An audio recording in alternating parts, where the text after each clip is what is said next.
పూజించి కొమ్మల్లో ఆ కోయిల పాటలు పాడాలి.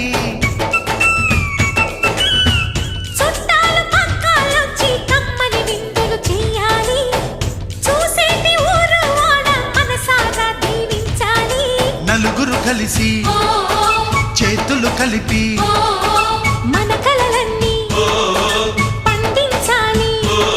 ఒక చోట పుట్టని కోడళ్ళు అయ్యారు అమ్మకే కూతుళ్ళు. త్వరలోని ముద్దుగా పుడతారు ఈ తాత పోలికల మనవళ్ళు. ఈ సంతోషాలు సరదాలే మా పండుగలు.